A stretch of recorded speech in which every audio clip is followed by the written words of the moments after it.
Step into the Gardener's Lodge with me, Mykal. Let's explore the fascinating worlds of gardening, nature and ecology through conversations with experts, thought leaders, passionate enthusiasts and of course, some real good friends. All from the cosy heart of the lodge. Come on in.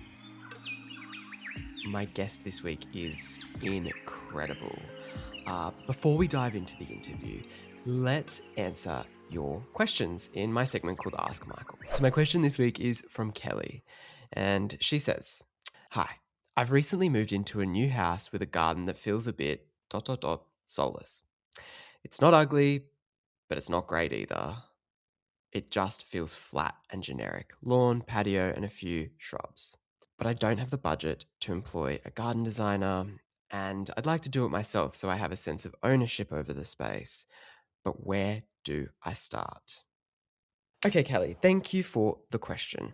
Where do you start? I think the biggest mistake people make is to not have some sort of plan. And that doesn't have to be a grand design done by a designer like myself or anything like that. You can just get your piece of paper, measure out your space. If there's not much in it, it's probably a little bit easier for you. But what you want to do is just start thinking about how you want to use the space.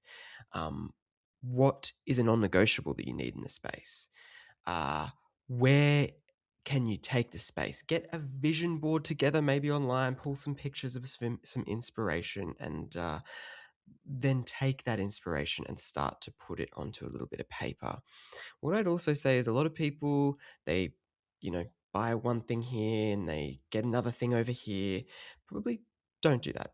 Get a little plan together, get a little scheme together. Think about a color scheme that works really well. I love whites, purples, blues, pinks, obviously in flower colors. So stick to kind of a bit of a color principle.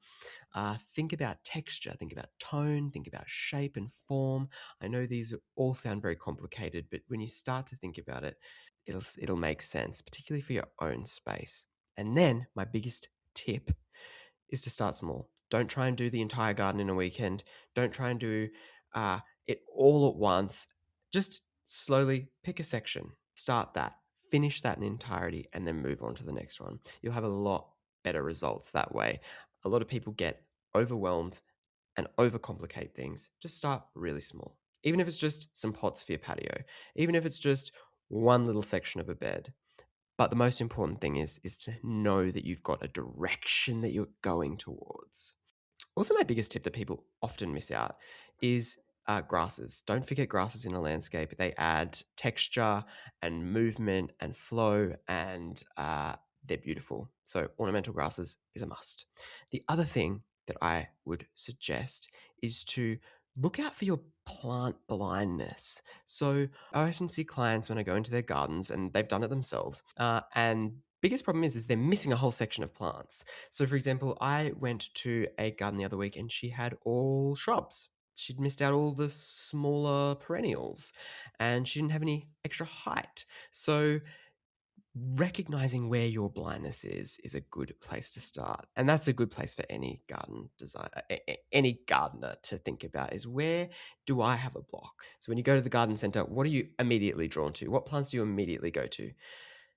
They're probably the ones you're going to pick up and buy, but they're probably not the ones that your garden is missing in the long term once your garden is established. But if you'd like to ask me a question and I will endeavor to answer it on the next episode, you can go to thegardenerslodge.co.uk/podcast. There's a form there, fill it out, and I will endeavor to answer your question as soon as I can. This is already such a long intro on top of an amazingly rich episode with Todd Longstaffe-Gowan. He is a landscape architect, historian, and collector. He has worked in and designed gardens in not only Britain's most historically and culturally important gardens and landscapes, but those across the world as well.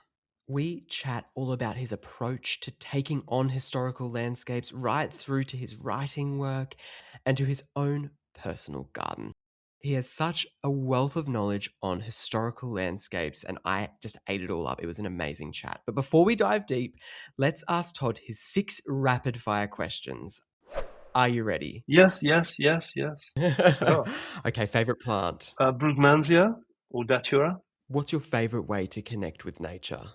To be in it and contemplate it as well. What's the most beautiful garden or natural landscape that you have ever visited? I'd say as a cultural place, I'd probably say somewhere like Machu Picchu.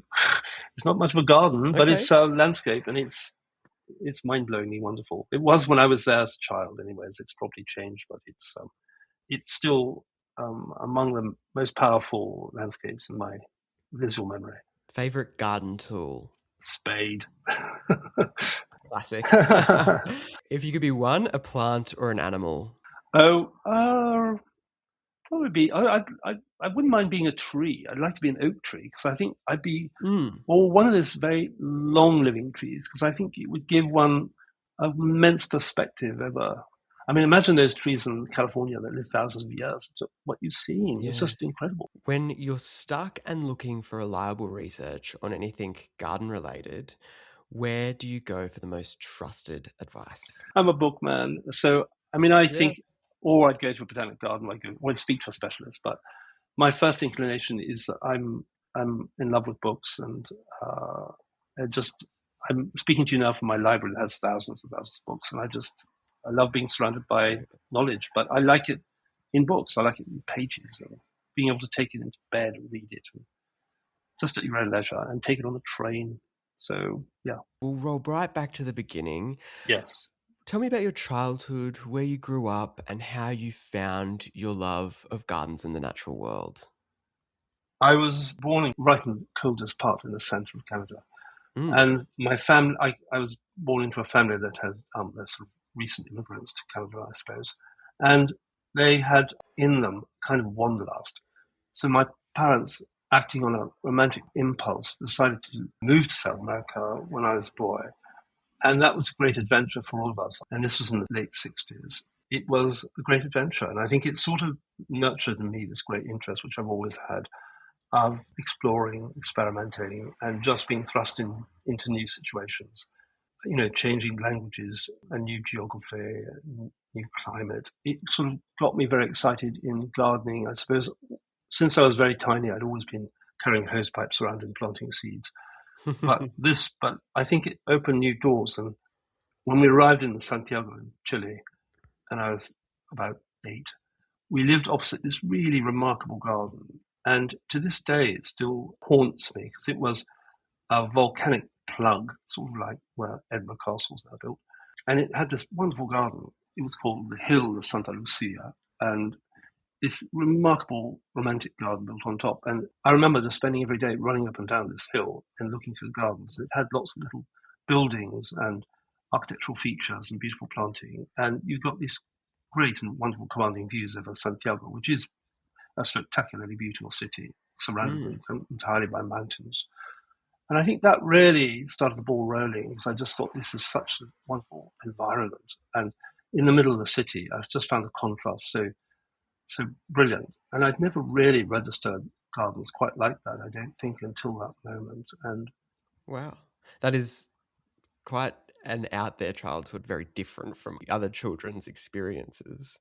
yes, they were Um, very keen to, I mean, I think nowadays you'd almost call them sort of almost hippies, but not quite.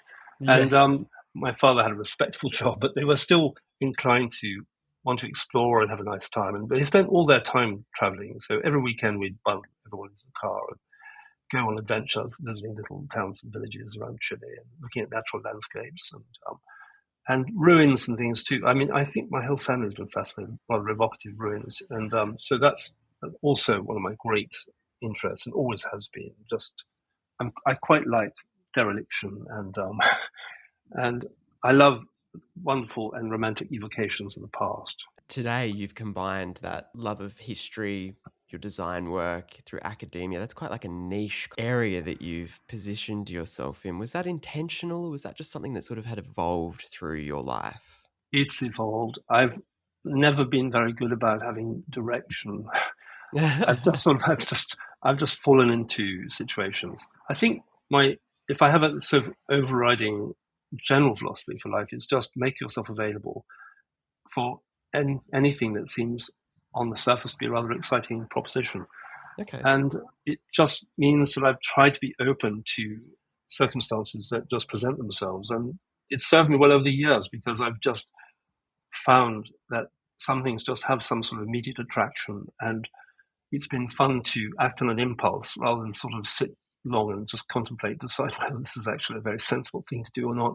Yeah. But just to trust my gut and say this appears to be something worthwhile, interesting, something I'd like to do, and that's sort of guided me throughout my entire life. And I think where I've got to is a surprise to me as well, because I had my education has been really gone from being very specific to getting broader and broader and broader. And that was certainly with my university career. I'm starting reading architecture, then going to landscape, then doing historical geography, where it was an inverted pyramid for me, where instead of specializing, became more and more of a generalist. And, Mm. but that appealed to me because I wanted to have my options open. I didn't want to constrain myself to one particular discipline, and that's been always my fear. It's been I'd rather be more polyvalent and more susceptible to different influences that present themselves, and opportunities that also just are thrown in front of me. I think you're right there. I mean, your career has been so vast in the different projects that you've had the opportunities to work on, particularly in landscape, working in some of the most sought after and historic landscapes and estates probably on earth. Your career really is unlike anyone else's. And it's kind of an interesting thought to just sort of be, I guess, maybe yes man's the wrong word, but just be open to experiences and moving through what feels right, other as opposed to sitting down and just planning to a T everything that you wanted to achieve, because maybe you wouldn't have if you had. I'm sure that's right. And I think that this idea too, from the very beginning, was that my parents were keen. They said, just go where you want to be and don't feel constrained that you have to stay somewhere because of family or because of other things. Go where the opportunities present themselves that will give you the most satisfaction. And I've just followed my nose. And I think that that has been a really useful thing. And I'm almost certain that all of my interests, and they are very eclectic and very idiosyncratic, have developed because of my upbringing, which was, as you say, very varied and very exotic. Even when I went to university, I still persisted in that thing. I thought, well, I'll go first to Canada because I was born there. Mm. Then I thought I'll go to the States because I wanted to go to what I thought was the best university for my course. And then I It decided was that Harvard. I was at Harvard, exactly, Yeah. and I was fortunate to get a scholarship there. And then when I thought afterwards I finished that, I thought, well, that was all very nice, but I wanted to carry on with my education, and that's when I came to London and carried on with my PhD. And it was really taking. I thought that I'd developed my design skills sufficiently that I could embark on a new kind of thing, and I was keen to get greater intellectual sort of stimulation than I got in my design courses. I wanted to focus on other things, and historical geography was just the perfect combination for me because it's a combination of social, cultural geography, and it suited me down to the ground because it was just trying to comprehend what it is about the cultural landscape that makes it so attractive, and how people move in landscape and how they live in landscape. And I found that really exciting because it kind of gave me a tool to begin to comprehend what it is that makes landscapes interesting and culturally sort of rich and things like that, and gave me an opportunity to explore these in greater depth. And that's been the pleasure of what I do, I suppose, because I'm working in places which have oftentimes very rich histories, and I Mm. want to throw myself into them, and I want to comprehend. I'm always adding a new layer. I'm not trying, as it were, to create replicas of the past. I'm keen, though, that my work should evoke some of that history because I'm a player, one of many in these landscapes. And I find it very comforting in a way to know that I'm just one layer in many layers in these great landscapes. And I love building on the shoulders of others. I Mm. find it's just so much more inspirational for me to collaborate, as it were, with people who are long gone or cultures that have long disappeared. It's this idea of just acquainting yourself sufficiently that you think you can make another contribution, again, which will be superseded or at least enhanced in the future. None of my work is complete, as it were. Everything's a work in progress, and I accept that. And I think that's one of the things I like most about what I do, is that nothing's conclusive, and I don't want it to be that way. I like being an ephemeral player in these larger schemes. Do you have a sunny space in your garden that you just don't know what to do with? Well, I have a treat for you. A free perennial garden design that you can download right now. It's full of colour and year-round interest, and the best part is that it's pollinator and wildlife attracting. It's been designed with the UK climate in mind, but I know I've got listeners across the globe. So if you're in the southern states of Australia or the northern part of the US, this is the design for you.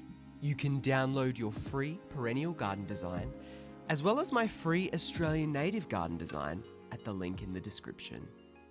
It's an interesting thing, I suppose, because working in landscape, which is also evolving and ever-changing, and there's always something new, and you working in these historic spaces gives you an element of a keen awareness that you were actually just a small part in that, and that someone in the next probably 70 years will come and put their own brushstrokes on the landscape, as it may be. How do you go about approaching a site? How do you decide what will be preserved versus what will evolve and move forward? I suppose it has to do a lot with that old sort of, it's a very ancient way of looking at things, the genius loci, which is the genius of the place. I really enjoy going to see new landscapes and new gardens, and I like having this visceral kind of reaction to these places. And I do almost always get a very immediate feeling, and not necessarily that it's correct or anything, but it's informed by what I've seen in the past and what I know about places before I go, because I like doing a little bit of research. But I like also just being struck.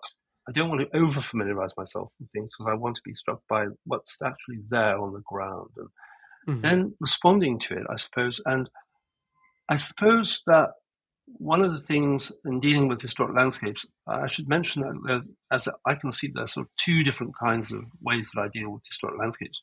One is when I'm working with places like the Royal Palaces, with whom I've been working for almost 30 years in Greater London, places like Hampton Court and Kensington and things like that, where we have visitors that have expectations about the history of the site and what things should, how the landscape should respond and how the landscape should inform them about the historic use of the site. And these are kind of unchanging because they're formed, they have particular expectations, having read things or seen things, and the way they're promoted. And this kind of landscape is a little bit less flexible in what you can do, just because people have already formed ideas about what they should represent. Whereas oftentimes working on historic estates, which are living, breathing organisms where people are actively making changes, because they are, let's just say, in a family estate, no matter how, whether it's a tiny one or a big one, but where you have the history of a site, but it's still evolving, and there are active patrons who are doing things. And there you kind of feel that you have a little bit more liberty to explore new things, because you're not constrained by the expectations of anyone other than the owners, and that's a little bit more liberating, and can be more rewarding in a way. And not that both aren't, but I think that they're two different beasts, as it were, and I quite enjoy that combination. I find more now that when I began my work after I finished my PhD, it was after the Great Gale in 1987. I'm still reading my PhD, but I was advising people. It was a good moment for, I must say, I never thought how I was going to get a job or what I was in fact going to do when I graduated, because I will have been at university. I was for almost 11 years, but it never occurred to me that I'd have to get a job.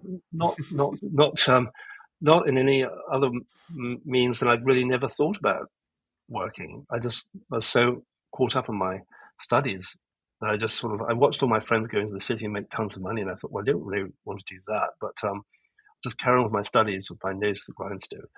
And when I was eventually sort of spit out, it was an opportune moment, because lots of landscapes have been devastated by the Great Gale, and there was a need for people who had an interest in architecture, and knowledge of architecture, landscape, um, cultural history, other things like that, and horticulture. And it just happened that I had the available skills, and it sort of I drifted into this, and it's so from this natural cataclysm, I just sort of found my feet, and it was just a great way of familiarizing myself with these wonderful landscapes across the country, and that's really what got me interested in historic landscapes and the potential for them to become rather more dynamic than most people assume, because we sort of always think of historic landscapes as being rather staid. But really, if you do have active patrons, they are incredibly wonderful and dynamic organisms that are capable of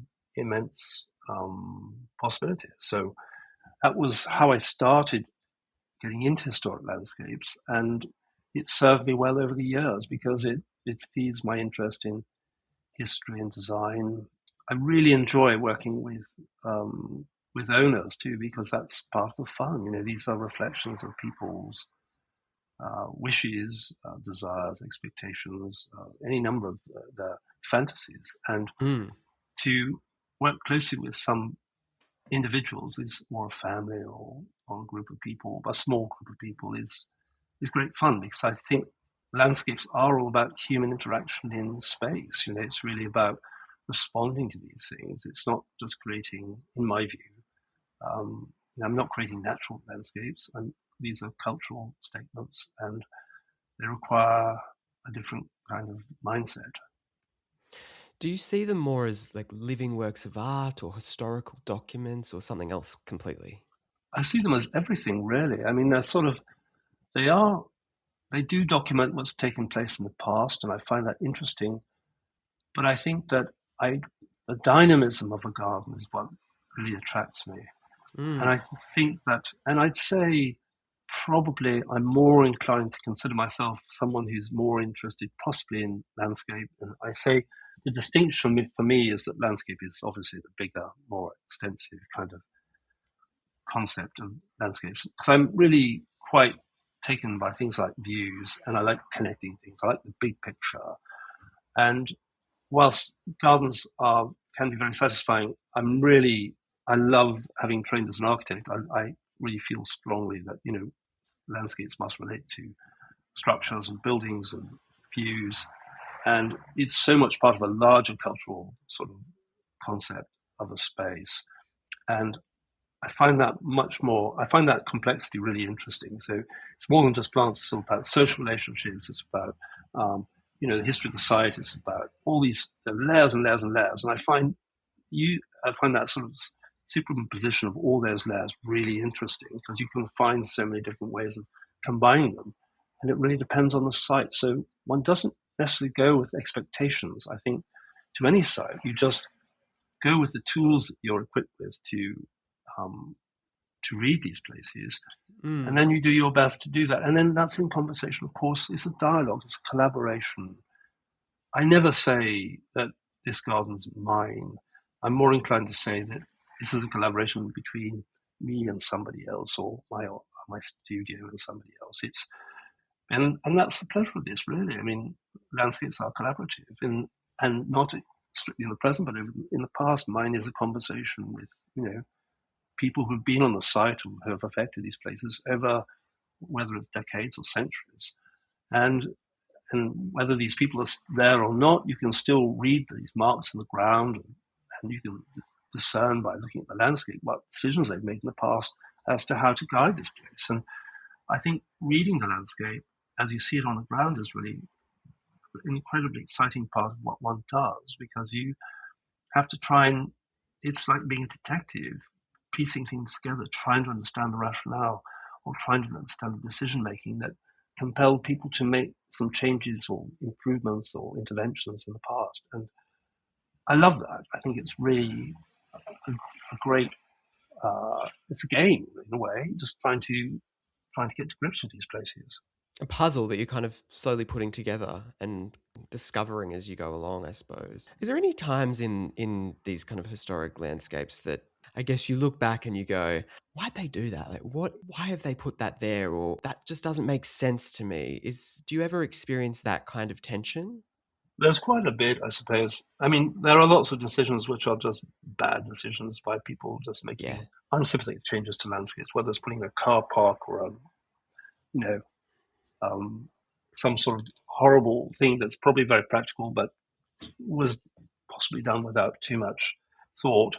So Mm. yes, there are those, but then are also just things that make you wonder about. You sometimes get someone you think, why? Yes, why did someone possibly even think of doing this? And there are, I suppose, some things can be explained by historical trends. For instance, this you can see how the great formal landscapes of Europe, for the most part, were transformed very dramatically in the early 19th century, or possibly earlier, by the imposition of what is now, known as the English landscape style. Mm.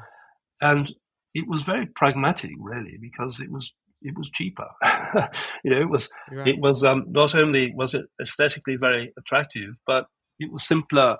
It was less expensive. It required fewer gardeners. It was something that could be accommodated by new changes in um, our relationship to nature, everything. It was an incredible uh, transformation, but one that I think had very, pronounced pragmatic notes to it. And so some of these things can be explained by some of those general trends, but then there are lots of peculiarities. But I suppose I'm constantly aware of the fact that influences.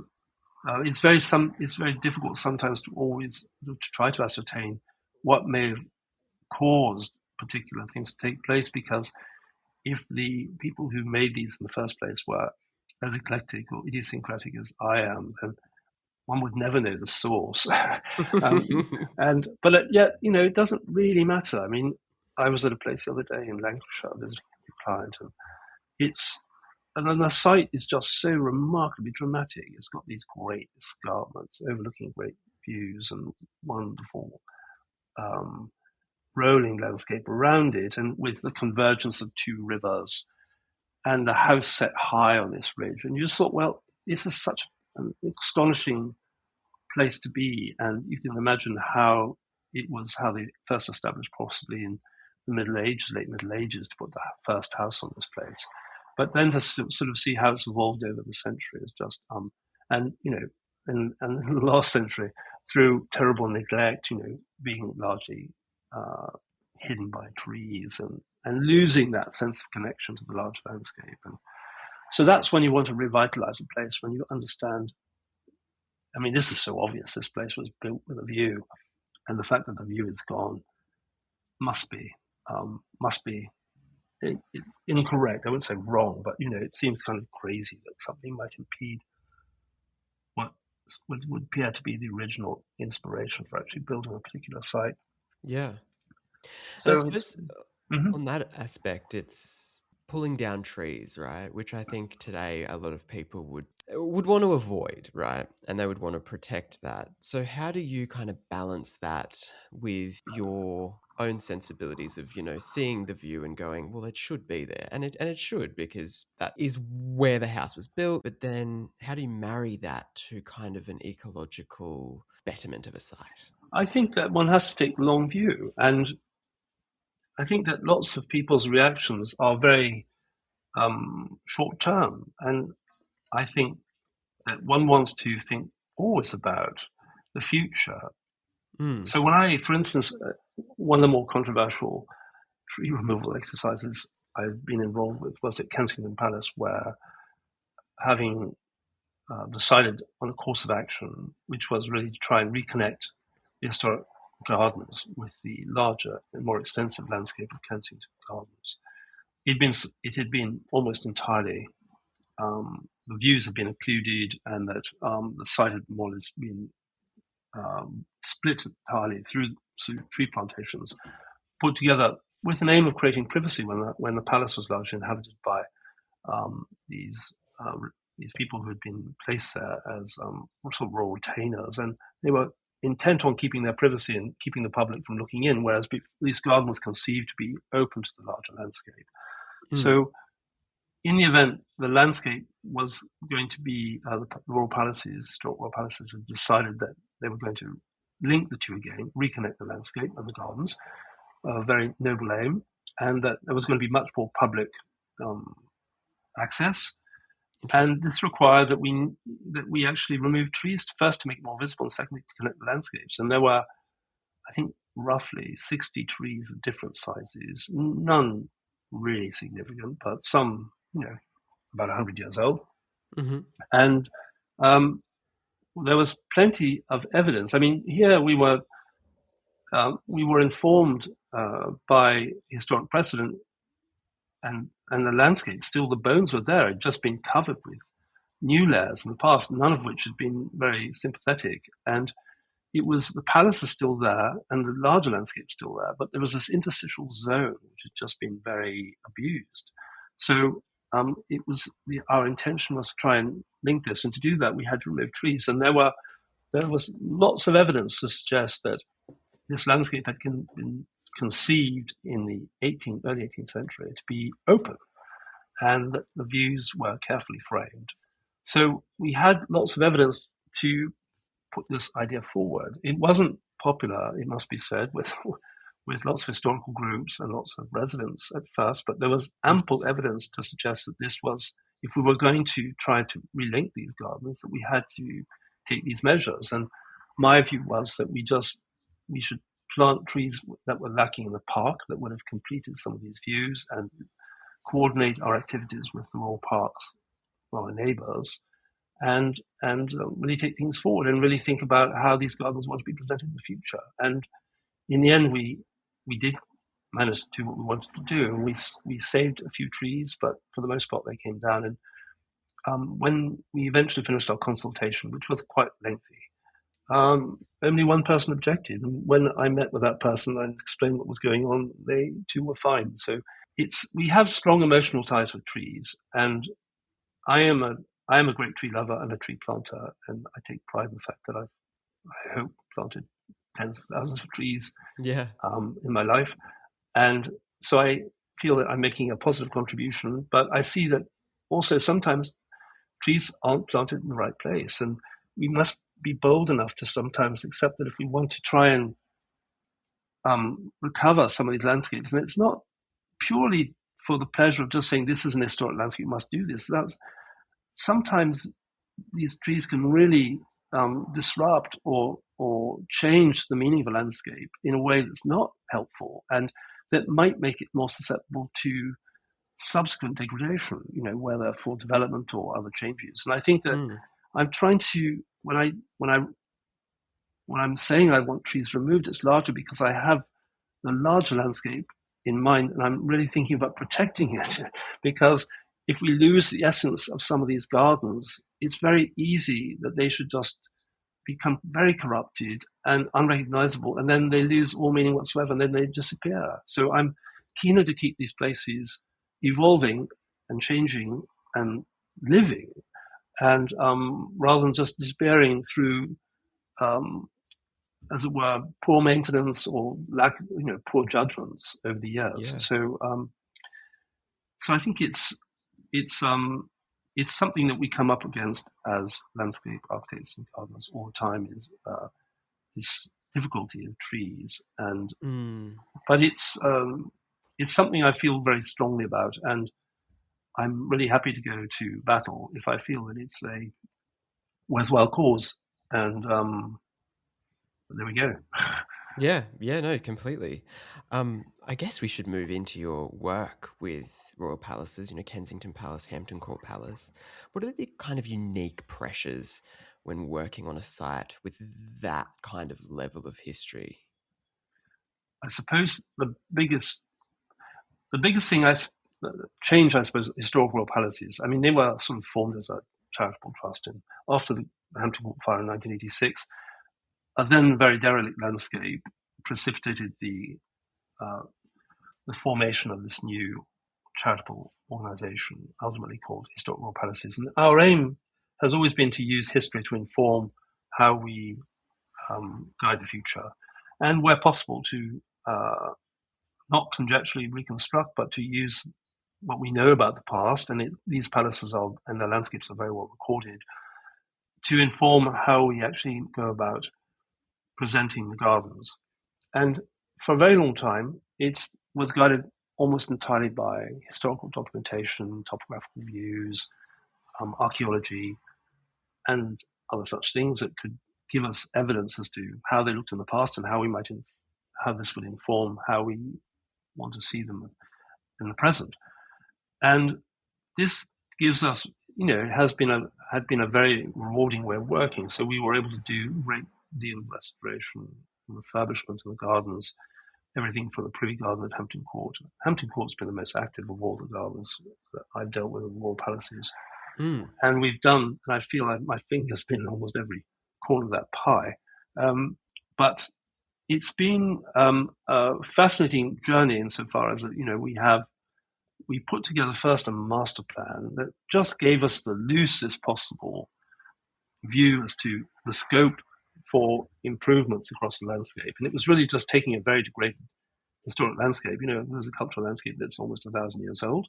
Yeah. And trying to first understand what the history is and what the relative importance is of different parts, and then assessing that, coming up with what's broadly considered, conservation management plan to guide us.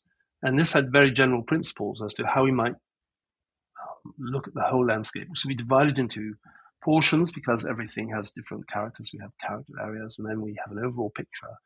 And then we thought, well, maybe what we should do is imagine that we will work towards the scheme, because it's just so impossibly expensive to do lots of these repairs, that we would take a very long-term view. And I always love when I lecture in America and I say, at Hampton Court, we have a 300-year management plan. But it's true. And we started with this long-term aim, because if you're a custodian of an ancient landscape that you hope will just carry on being ancient, you've really got to take the long view. And I really, really love that, because it's just what we should be doing, conserving. And I don't mean keeping everything in aspect, but just loving and looking after these places. And it's been wonderful being part of that. So we put together this scheme.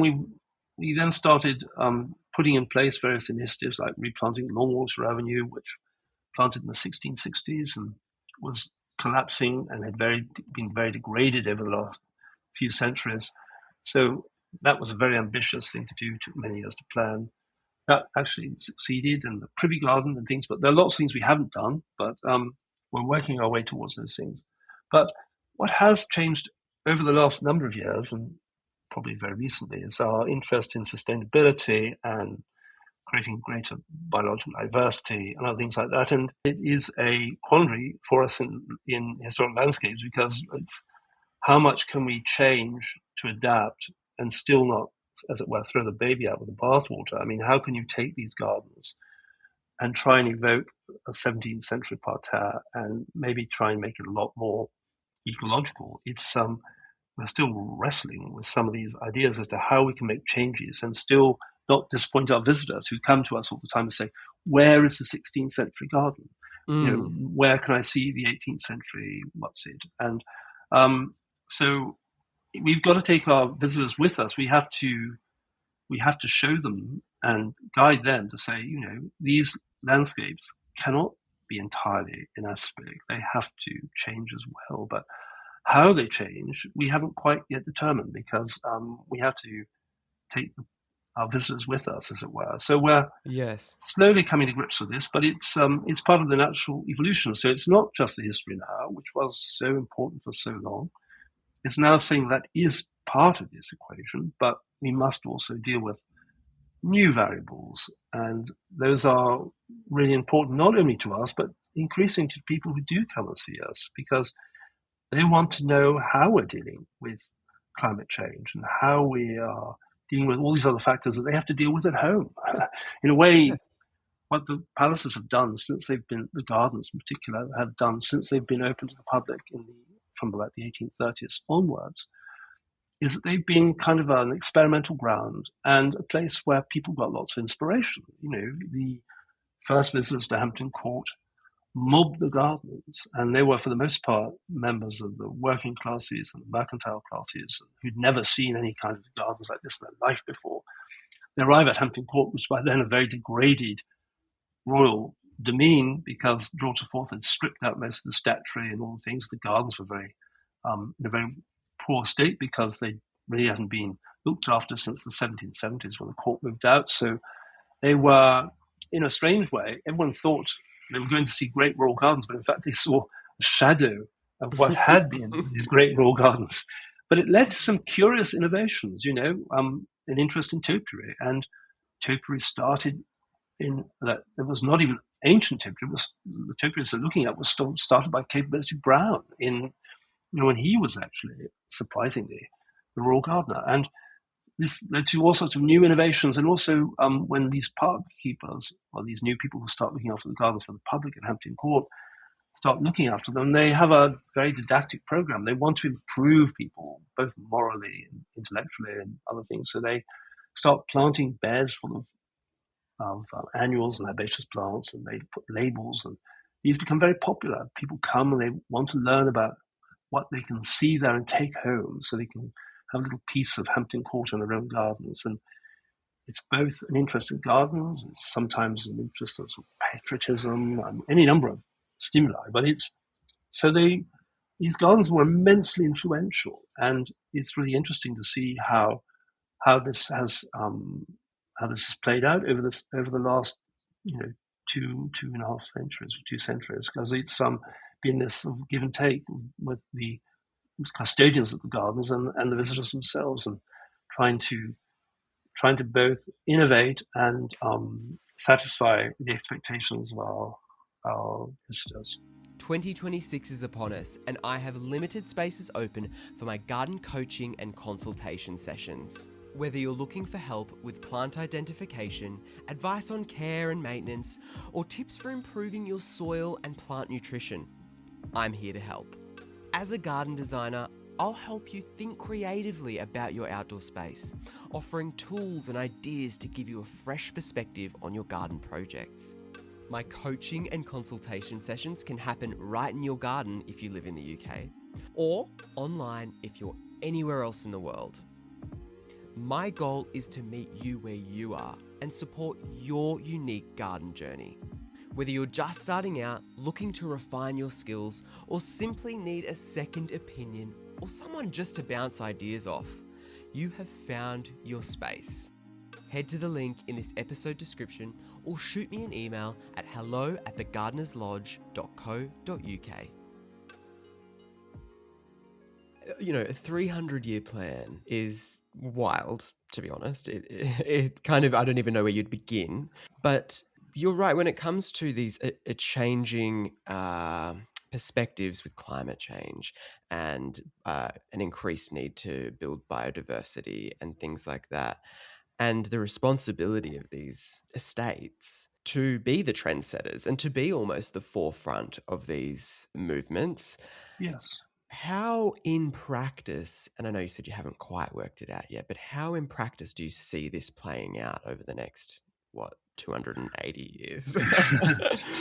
At first, I'll just explain how we come up with the 300-year deadline. And that's because we used our avenues at Hampton Court as the source for this, because our avenues were planted in the 1660s, and the lime trees that we used to plant them have a 300-year life, roughly. So, okay. So that's how we established that 300 years. It's and you see, we have a number of avenues, several of which have been repaired and replaced entirely, and some of which are due to be repaired over the next number of years. And it takes a long time to take this action, so we need a long time to prepare. So that's how we end up with 300 years. It's kind of a funny number. And also these things are expensive; they take a long time to plan.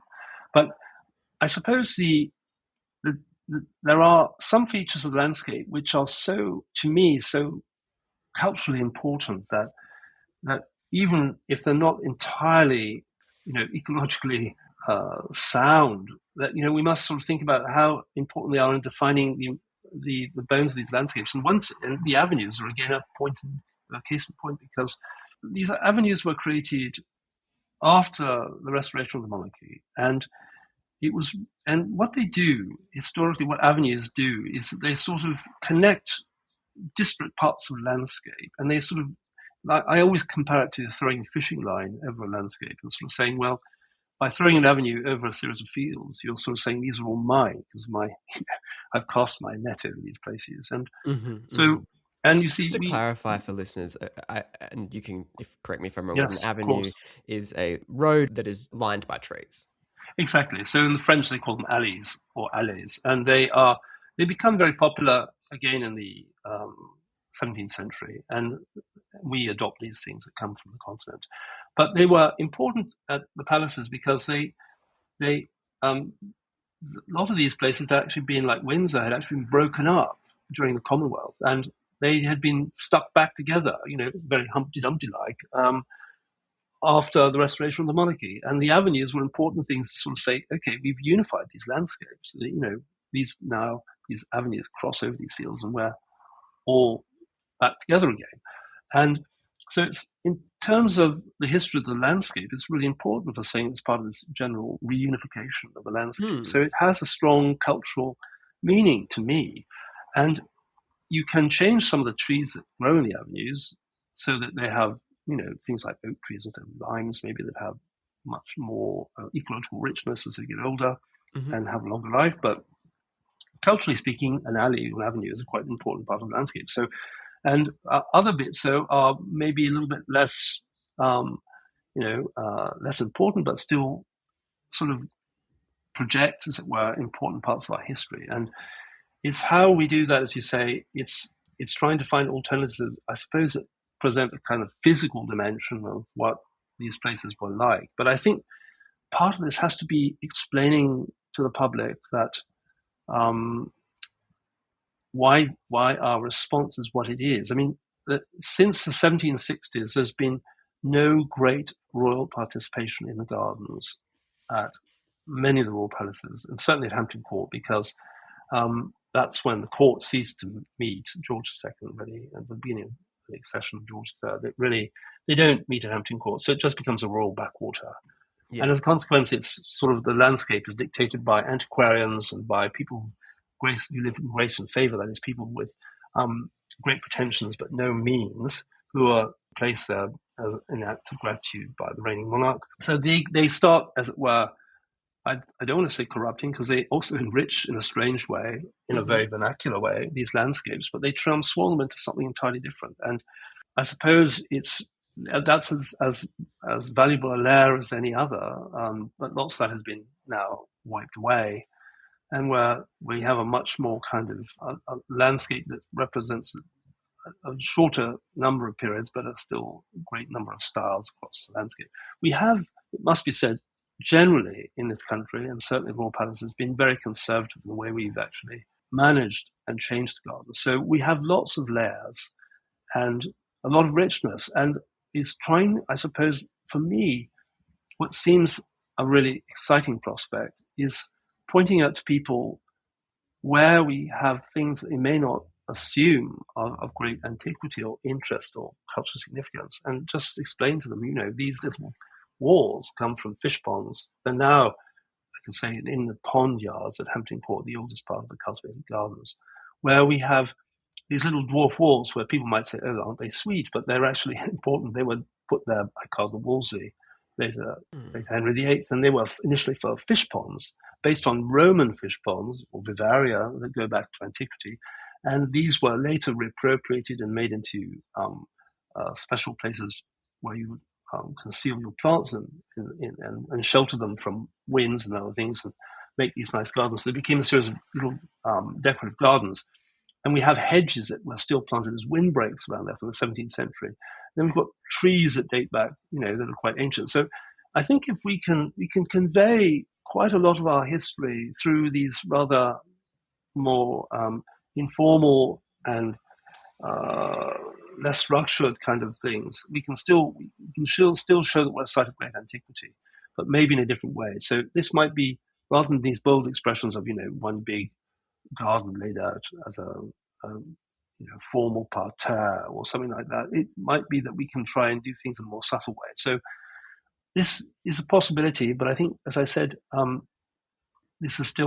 still in a state of flux, and Hmm. we now there's less money available for garden maintenance, and we have huge demands. We have many, many visitors. A lot of the money that we put into the gardens goes into just maintaining them without Yeah. even considering how we improve them, Progress. because we're just tidying up.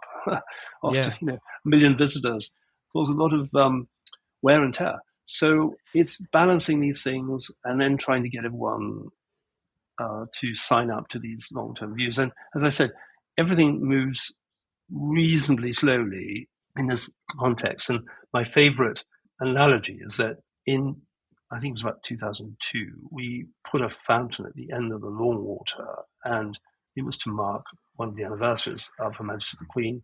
And having done some research, I discerned that we had been discussing the same problem or same opportunity since 1851, and we'd only finally decided to do something about 150 years later. So things move occasionally very slowly, which isn't a bad thing, because No. conservatism allows things to remain. Whereas if things are made too hastily, decisions made too hastily, things can be destroyed. Just as I feel sometimes too much money is a very bad thing, because it can, you lead to wanton disruption of things that maybe should be spared. And Mm. Well, I think in any design, constraints, whether it be physical or financial, are ultimately create a better landscape in the long run. I think constraints are brilliant. I really enjoy having them, because it's you say these are puzzles, and it's true. And I think that having the limits, it makes one much more creative, I think, because you have to Mm. work within these constraints. So I find the most vexing of all prospects is when you have a client and they don't really know what they want to do. And it's Yeah. incredibly difficult, because you just don't know how to respond. I'd much sooner have someone who had strong views and who wants to collaborate, because it's easier to know where you stand. It's also much easier to make something that everyone's going to be happy with. Yeah, I agree. I mean, my hardest clients are the ones who have a lawn and say, I want a garden and I don't know what I want it. And you go, okay. So true, so true. Because I lived abroad in so many different climates, I have worked, and I still am working in a number of faraway places, and that's fun. And people always say, "How can you work in Barbados?" And well, Mm, I grew up in those places, so, and I regard it as a great challenge going to new places. And the first place I always hit is the Botanic Garden, because I want to see what's growing locally, and they're not always the native plants, but you get a picture of what is capable of growing in those places, and what has been used as an experimental way. And I find that really interesting part of my work, because I enjoy. It's also made me feel that I really enjoy gardening in England, because there is not only you have a climate that allows you to have four seasons generally, and to have a great diversity of plants that would, very there are very few places on earth where you have the ability to grow such a great range of things and do things. But there's also the skill that's developed in gardening over the centuries in this country, which allows you to do things and have proper stewardship afterwards. Because it's so important that when you make a landscape or a garden, that it's able to be looked after. And I'm conscious always, I don't want to make things that just degrade instantly, disappear. And I'm happy for them to evolve, but you hope they'll evolve in a positive manner, at least with some kind of yeah. stewardship or some sort of plan, rather than just, people just don't know what quite to do with it. So I think from the very beginning, there's always a negotiation with the proprietor, or the custodian, whoever it is, just to agree what they can, what they expect to look after, how much they want to spend in the future, and whether they're actually committed to carrying out the degree of maintenance that might be required for a certain thing that they may wish they want, but may not want it when they realize how much work it is. Say working internationally, will you choose not to take on certain projects because of, maybe a lack of education or a lack of garden knowledge within a site that maybe, if it was here in the UK, you could go, yeah, let's do it. easy. Whereas over there, or wherever, potentially there isn't maybe the skill set to be able to kind of have that care taken into the future. Fortunately, I haven't had to deal with that too much, but I'd say that for instance, when working a few years ago in Trinidad, I had been proposing this garden, which wasn't overly complex and was using plants that were mostly available on the island. But um, I wanted to cultivate someone locally who could actually look after it when I left. And so what we did was we contracted a garden fellow who was keen to learn because he thought this was a great opportunity for him as well to Mm. learn from someone from abroad and to collaborate. And so over the course of creating the garden, which was 3 years, he developed a lot of new skills, and we also just agreed on how the garden would be maintained. And so that actually works quite well. If there is that kind of continuity, it doesn't always happen, but one always likes to take on gardeners from an early stage because I think it's important when you're doing these kind of works that the person who's going to maintain them is part of that process.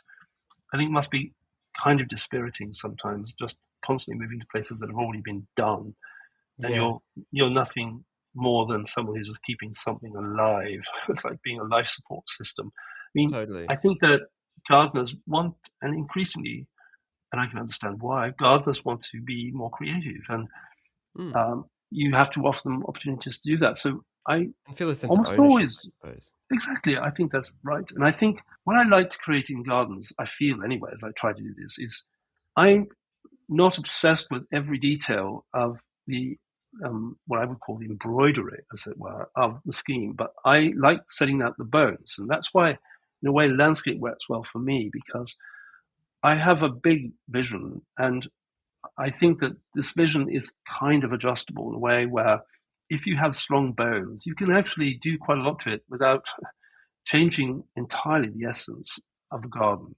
Mm. And I want people to feel free to actually make changes in the garden without feeling that they're changing in everything, or even if they were unself-consciously changing things, that it wouldn't, it still retains what I think are the important aspects of a garden or a landscape. And that might be views, or it might be the relationship of the building to the larger landscape, or any number of variables. But I always feel that where I've worked best and where I'm happiest with the results is where I've established a framework. And I just think, okay, I've done my bit. Now this is your time. And I want the gardeners to feel a degree of freedom. So there are many gardeners whose work is reliant entirely on the plants, as it were, and I'd say maybe herbaceous displays or, these very beautiful things. And I think that's wonderful. But these plants are very short-lived, and unless you've got a gardener who really knows what he's doing and you're committed to retaining that,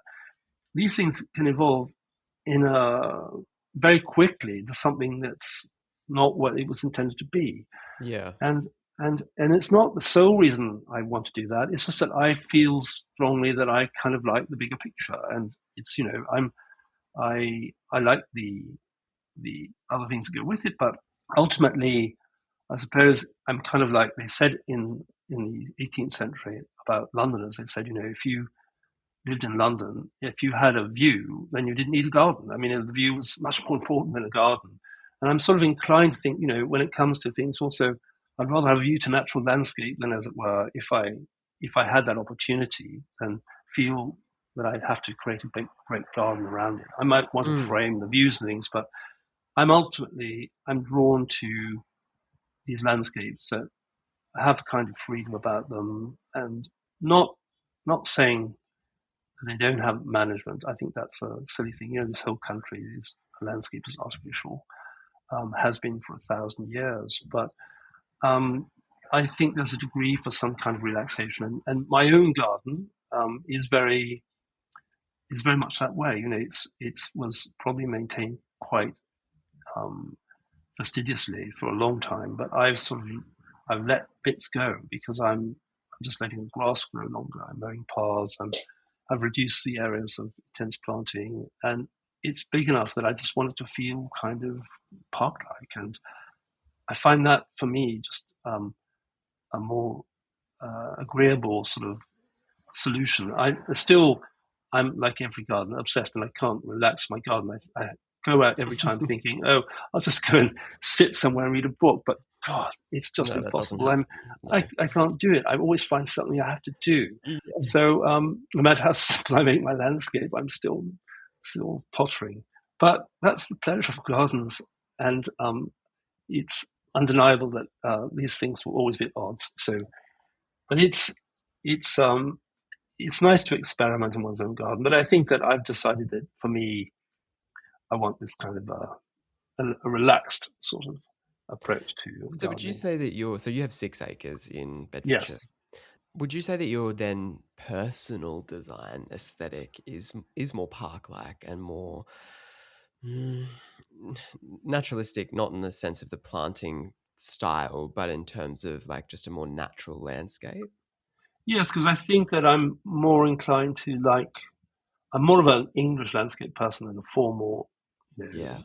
landscape person. And by necessity, I've been involved with lots of very immense formal gardens, and I find that pleasurable. But I suppose if I were doing my own thing, which I am here, I, for me, and it's not strictly maintenance, it's just also what I like to look at. Prefer, I prefer a simpler sort of palette, a much more relaxed sort of view, much more romantic in a way. Mm.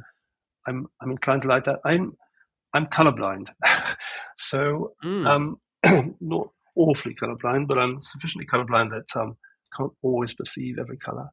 And as a consequence, my landscapes, I suppose, are very sculptural because I rely a Interesting. lot on light, and I'm very keen that when I garden, I'm always keen that I'm creating a sense of atmosphere and character. And to this end, for almost all our work, I produce hand-drawn sketches. And for me, it's not conveying with a degree always of immense accuracy what I'm projecting, but it's more about saying this is a kind of character I'm trying to elucidate. This is what I'm trying to evoke in my drawings. Is when you go there, you'll feel this kind of feeling. And I think that's what it's about for me, is that Yeah.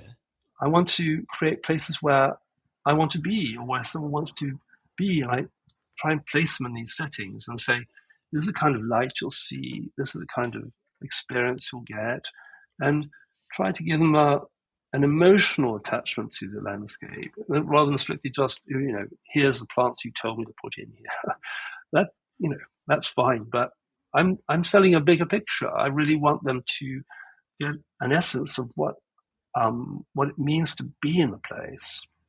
You're an academic, you're a writer. You've written a book titled Lost Gardens of London, and that uncovers forgotten landscapes. What's your favourite lost landscape that you came across in researching the book? I suppose it might be the Surrey Zoological Gardens, which were rather amazing because they were created in the early 19th century by this great entrepreneur who decided that he had a kind of it wasn't a zoo, but it was like kind of an emporium where he had animals caged up and big things like elephants and other things in Piccadilly. And he Gosh. decided that he would marry this up with this new concept, which was to integrate them into landscape or natural settings so that people would see animals in landscape. So he takes these new concepts, and it's before the Royal Zoological Gardens have been formed in London and Regent's Park, but he creates this sort of subscription garden south of the Thames in Walworth. And what he does is he exploits the commercial potential for inviting people in to see this combination of landscape and animals. So Mm. it's a new concept in the 19th century, this notion of this. And he puts labels on the plants so people can read about when they're looking at exotic plants, where they come from, what they are, both in English and in Latin. So it's got this improving quality too, but it was a place where people went for diversion just to see when a time when people didn't travel very much. People from all classes go and just really find immense entertainment. And that was the more permanent part of the garden. But what was great was the ephemeral layer that he put on top. There was a central lake in this old estate that he bought, and he fenced off part of it. And he made these great shows. He made huge temporary exhibitions of things like he would make out of almost the equivalent now of papier-mâché, but sort of lashed up with string and wood and paper, whole mountain ranges and Indian villages and temples. And Oh my God. he would evoke things like Napoleon crossing the Alps, or the eruption of Mount Etna in 79 AD. And he would do sort of what we now call saut et lumière, some presentations. And there would be regular evening events to draw people into the garden. So you had these ephemeral things, and people would show up, and then as it got darker, then you'd have cannon fire. You could have sea battles on the lake, and all reflected on this huge pool. And it was a most extraordinary experience, I think, for That's people who. crazy. It was crazy, and it was so delightful. And reading these accounts, it must have been transfixing, being transported within these landscapes. And so this place lingered for a little while. I mean, they got away from it was a change because everyone else had having things like tightrope walking and balloon rising and things like that. But they changed this program. Like so many things, people's taste rapidly tired, and it went out of business and collapsed. But and only sadly the only thing that survives now is a small patch of grass in All Walworth. right. The rest of the site's been built over, but that's the essence of lots of these landscapes. Landscapes are ephemeral, and they come and go, and one doesn't expect them to survive all the time. And I'm very keen just to see even the tiniest evocation. I love seeing a tree from you go around housing estates in West London, you see an oak tree, and you think, God, that's been there probably hundreds and hundreds of years, and Yeah. it's out of context, but it's now in a new context, and isn't it wonderful? And I think that kind of I like that romantic view, and also I like conjuring in my mind what these places were like. I don't always need to see this thing in place, and I don't hanker to see it in place, but I'm Hmm. happy in my mind's eye to recreate what these places were. Do you think these gardens should still exist, or you're happy for them to be lost to time? I think these gardens disappeared for a good reason, and taste changes, and yes, it'd be interesting to put oneself in that garden temporarily, but I think that they're sort of probably unsustainable. But I think there's something wonderful about the passage of time, and I'm very keen that gardens should evolve over time as well, because Mm. they need to reflect contemporary interests, changes in taste, changes in climate, all sorts of things. And that response is the dynamism that makes gardens for me so immensely rich and so interesting. I love the fact that what I create won't necessarily be what I always want, because I only have so much control, and it's that kind of it infers that you have to actually just say, okay, I've done so much. There's a point where I just have to divorce myself from things. Say it's got a real life. It is a growing thing, and it will change, and sometimes it will improve.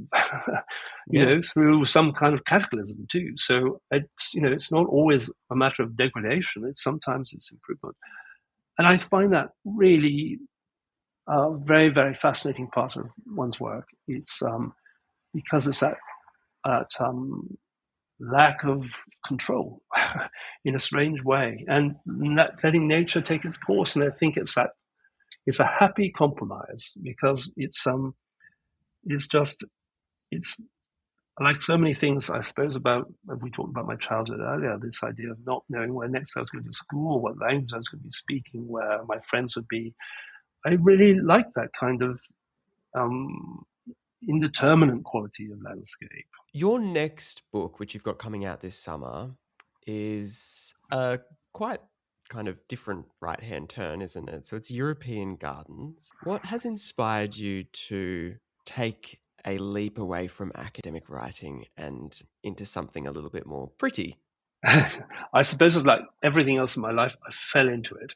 Yeah. A friend asked me if I'd like to write this book for Taschen, and it's strange. It's not a book that I would ordinarily seek to write, but it's been pleasurable in every regard. But it's a very smart picture book, and my essays are short, and I've taken great pleasure and pains in making sure that at least they try to supply more original information and new interpretations and views and Mm. things of some of these gardens. It's European gardens. It's not just of the best gardens, because they were chosen largely by the photographer who's very celebrated called Massimo Listri, and they're very beautiful. I'm sort of I'm sort of his interlocutor, and I just try and flesh out the garden so people can get a greater understanding of what they mean. Yes, it's a strange thing where I feel slightly embarrassed that it's not more No, you profound shouldn't. work of scholarship, but my clients think that some of them feel this is the greatest possible achievement that one can have, writing a Yeah. Taschen book, because they are so immense that having a book like this written by your gardener must be a great pleasure, because you can just drop the thing on the table and the earth shudders as it falls to the ground. And they are very majestic, wonderful books. So I shouldn't be anything other than very, very pleased. And I'm sure it'll be a lovely book and probably sell much more respectfully than anything I've written in the past Yeah. with more serious intentions. I love that. Todd, thank you so much for your time. I've enjoyed this immensely. It's been such a fascinating chat. Thank you very much. Thank you so much for joining me today. If you like the show, don't forget to hit the follow or subscribe button. Tell a friend or two, or maybe even give the show a 5-star rating and a review. If you want more Gardener's Lodge content, you can find our website, our Instagram and our TikTok in the show notes below this episode. The Gardener's Lodge podcast is a growing media production.